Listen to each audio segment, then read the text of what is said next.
All right, this is just an addendum to my last video on the rose gold look, okay? I wanted to mention that this is a beautiful, natural, soft bridal look, okay? Works with a lot of different skin tones, this golden rose bronzer, okay? It really suits a lot of skin tones. It suits a lot of people, all right? And if you're into more of an understated, subtle, natural look where you really just want to glow and enhance, but you don't want to look made up and you don't want to look over the top, okay? I find bridal makeup today to be almost disgraceful, to be honest. I know I'm old school. I totally know that, but I just don't find it to suit the event, because marriage is a sacred event and it's a big deal. It's a very sobering experience to commit your life to another human, although nobody commits anything these days because people get divorced left and right these days, and people stand up there and lie to each other, which I find baffling. I never said those vows at my wedding, never. I refused to say things that I could not completely stand behind. So I wrote my own vows. And yeah, I wasn't going to stand up there and make promises that I was in no position to know if I could ever keep, right? And that's true for any human relationship. You have no idea. And these people that are like, oh, I'll never get divorced. Well, guess what? Or they're miserable, absolutely miserable. And I would never allow myself to say something, to lock me into something that I have no idea what is going to unfold. That to me is just foolish, absolutely foolish. So our marriage was truly sacred because it was honest and it was real. And what we said to each other was honest. And I didn't make promises that I had no idea if I would truly, truly keep. Am I really, really going to live with you till death do us part? Am I really going to stay with you through good times and bad? How bad are we talking? How bad are we talking, right? Clearly, most people aren't going to stay when things get bad. The divorce rate is really, really high. So again, marriage is a big thing and people don't take it seriously. People just do not take it seriously. And I think that when you have women that are more concerned with the dress and the makeup and the hair than they are what they're actually undertaking, I think it's disgraceful. I really do. I think it's absolutely fucking disgraceful. And I think we need a reset on that. Marriage should be about two people who truly love each other, saying, you know what, we are committing our lives to each other and we're going to go for it. We are going to go for it. We have no idea what the future holds, but right now, we're going to go for it. And stop making promises that you can't fucking keep. Most people have no integrity. And this is, this is the thing. I like not saying those things. And my daughter just got married too, and her husband, they eloped. And I think they did do some vows together. And I'll have to ask her exactly what they said. But I remember us talking about it. And I remember she said, I don't want to say those things either. So I'll have to actually find out what they actually said to each other. But I'm like, yeah, no, I'm not making promises like that. So I didn't. So my husband and I are still together. We've been together almost 40 years. And if we don't make it for whatever reason, because again, life happens sometimes, and sometimes things become too big for you to carry or to put up with, I will not have been a liar. Nobody can ever call me a liar, and nobody can ever tell me that I didn't stick to my word because I didn't say it. So there's that. So I think bridal makeup should be subtle and understated and let the day speak for itself, instead of presenting yourself as, something that's just overdone, which I just don't think is I don't think it's a good message, okay? The rose gold look is beautiful. Now, if I were doing someone's makeup for their wedding day, I love the rose gold look if it's something that they want to do. And I'm just going to go in with a little bit on the lids, little mascara, depending on their brow situation, just a little brow wax or a little filling in if they needed it. But again, everybody's different with that. And going in with a lip that is kind of similar depending on their tones, right? If they're cool tone, lean it a little cooler. If they're warm tone, you can play with that a little bit. But that's like very subtle and very understated. And what matters the most, at least I think, is your skin, the conditioning quality of your skin. And I usually encourage women about 6 months prior to getting married to start really nourishing your skin, not trying to beat it up with all of these newfangled, new age lotions, potions, and treatments. So a lot of people, that ends in disaster, okay? Because you never know how your skin's gonna react to that kind of stuff. And the last thing you want to do is start manipulating and messing around with your skin, especially before your wedding, all right? So all these women, I can't tell you how many women I've talked to, they go get facials or whatever, and their skin is red and inflamed, and now they're miserable, and it's a bad idea.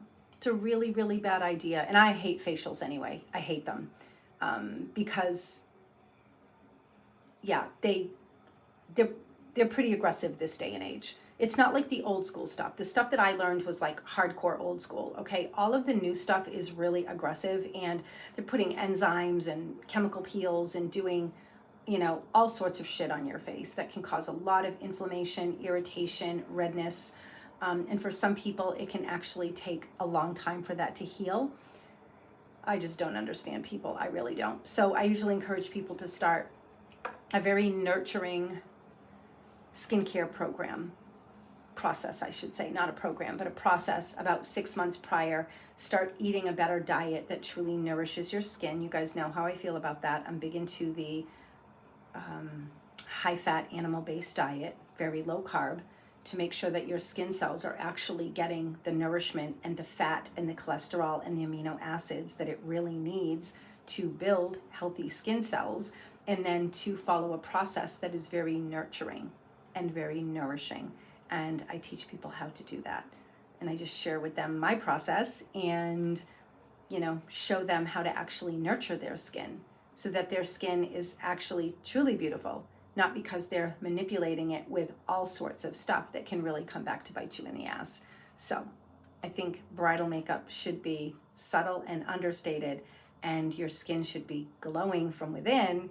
And then what you're doing is just going to enhance it and just take it up a notch instead of manipulating and creating this fake illusion of someone that you're not. And again, it's a sacred day, and we should really be focused more on the sacredness of the day and the undertaking that you are actually doing, walking, moving into.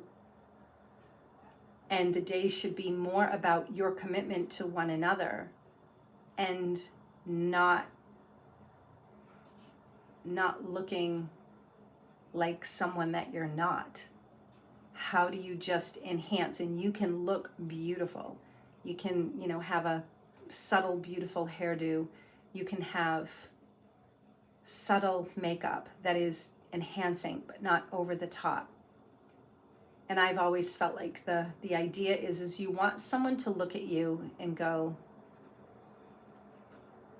is she naturally that beautiful?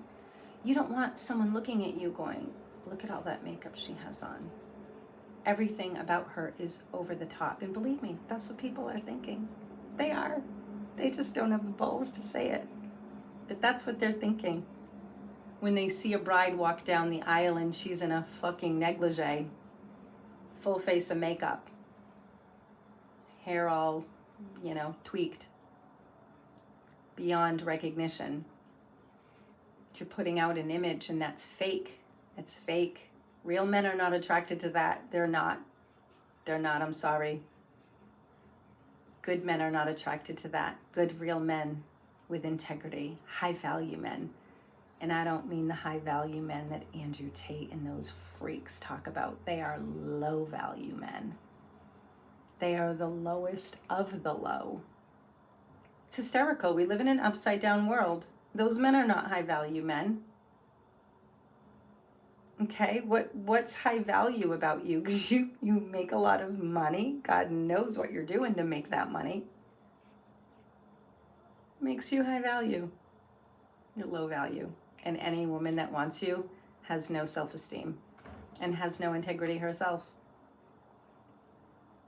So if you have integrity, you want that inner integrity to show. And if you're working too hard out this way, it's a blasting message that you're trying to overcompensate for something that's missing. Okay? I'm sorry, it's just the psychology of it. You can beat me up all you want. You can come at me all you want. Well, I just like it. Okay, you like it. Fine, you like it. But how come you don't like it without that? Okay, it's just psychological. It's a psychological distortion. It's like an anorexic. Okay, they can look in the mirror and they'll never be thin enough. They like looking like a string bean. They like it, but it is a psychological dissociation. So it's important that we really learn to love ourselves without all of that stuff. And again, I love makeup. It's fun. It can really make us feel, a little something, especially like I always find like after you've like been kind of just frumping around for a couple of days, it's kind of nice to be like, oh, okay, it's fun to get a little glow up, It's fun. It's fun. But we have to be careful that we don't do this too often, and we have to be careful that we don't get so used to looking at ourselves with all of that on, even though I can't say all of it. I don't wear much at all. But you don't want to get used to that, okay? Because you're going to get used to that, and then you're going to dislike the way you look without it more and more and more and more. It's like a disease, okay? It's contagious. It just keeps getting worse. It keeps growing and growing. It's like an anorexic can never be thin enough. When we used to be big into tanning, we could never get dark enough. Okay, when you're always doing this, you can never have too much. All right, learn to love yourself without that stuff. Subtle is where it's at. All right, so again, this really subtle rose glow is beautiful and it looks good on a lot of people. Again, this is not a bridal look. I would definitely do a little bit of mascara, and a bridal day is the day you'd want to do waterproof. I'm not big into waterproof mascaras. They have a lot of crap in there that pretty toxic, but just maybe just a little bit. But if you're a big crier, I would probably skip the mascara, just do eyelash curler. Skip it altogether if you can. Some people really do have no lashes and they like, no way, I'm wearing mascara, but it all depends. It all depends on you. Subtle. If you need to go in and gently conceal certain areas, that's okay, right?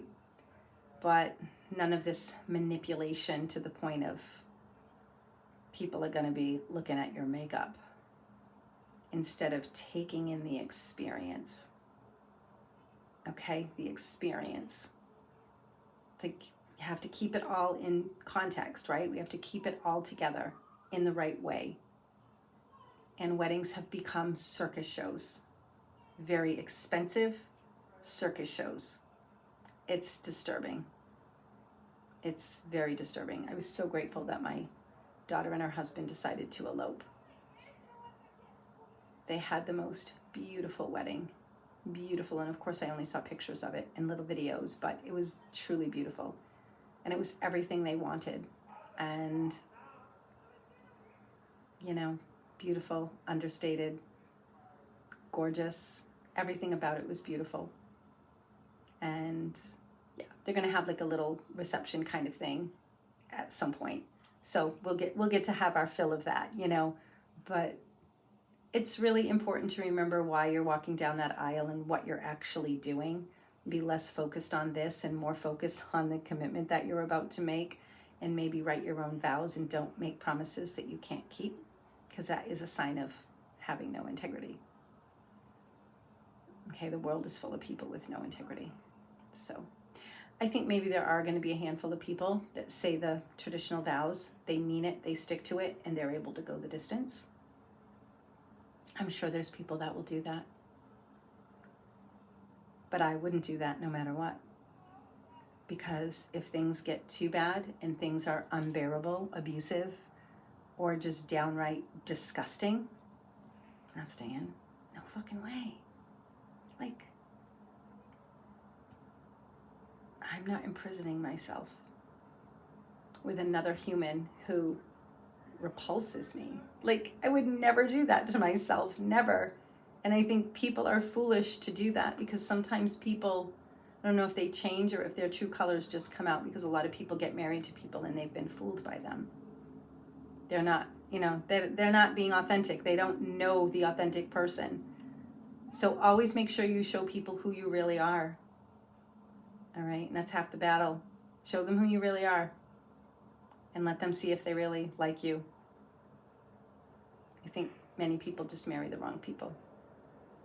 And I'll leave you with this, since we're on the topic of marriage. So it is said that the romantic version of marriage is a relatively new thing in the human journey.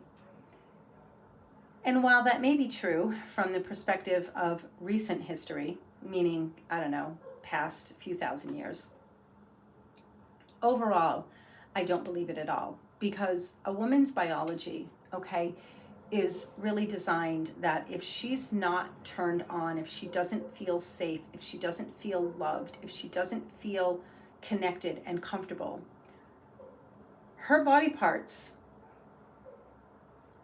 in that area don't work. They don't open up. They don't relax. Okay, she's very unlikely going to be able to feel any kind of pleasure. I don't believe that we were created for this at all.